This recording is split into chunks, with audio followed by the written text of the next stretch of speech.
I want to talk bathrooms and 9 things that will make visitors never want to come back to your church or your Christian school. So number 1 on the list is weird murals. I've seen this way too often. I'm walking around a space, the mural's bad. We thought it would be a great idea. It's dated. The people look weird in it. It's awkward. Number 2 is stinky kid spaces. Way too often walking into space, it just absolutely stinks. It's either from like carpet that got wet at some point, or more often than not, it's actually from the ceiling tiles. The ceiling tiles got wet from a roof leak or something. We never replaced them. They just stink. The third thing that will make visitors never want to come back, basement environments. If visitors have to, for some reason, go down in your basement, whether it's for a kid space or something else, it's just a problem. Number 4, hidden rooms or rooms without any windows. It's awkward enough, like walking into a new space, like not understanding what you're doing.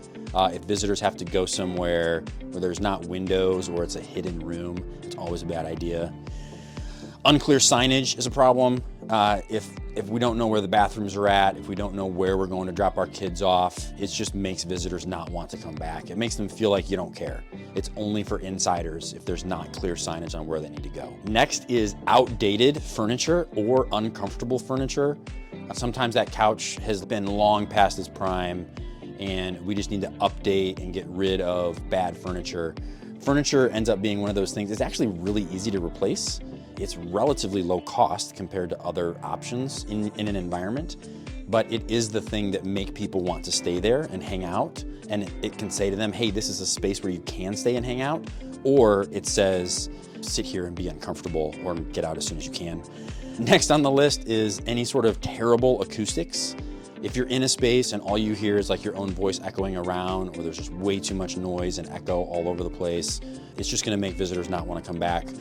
Another one that I see all the time is really poor lighting. So any space that's dark, hallways that are dark, bulbs that are burnt out.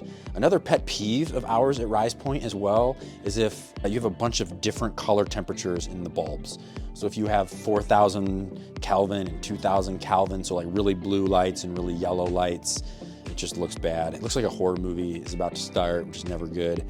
Next is potholes. Man, if you have potholes in your parking lot and if sidewalks are in disrepair, that's just a really bad first impression. And we get that a lot from guests and visitors who give us feedback that it just feels if that's not being taken care of, other things aren't. But the number 1 thing on the list, the number 1 thing from visitors that we hear that makes them not want to come back are the bathrooms. Either there's not enough, they're not in the right place, they're not designated specifically for kids in a kid's environment, or they're just smelly and nasty and gross. And I think the reason that happens is bathrooms can be a very expensive space to remodel because it's tile and it's partitions and all of those things. But it ranks number 1 on the list when we ask visitors, what are the things that make you not want to come back to a space? That's our list of bathrooms and 9 other spaces that will make visitors never want to come back to your environments.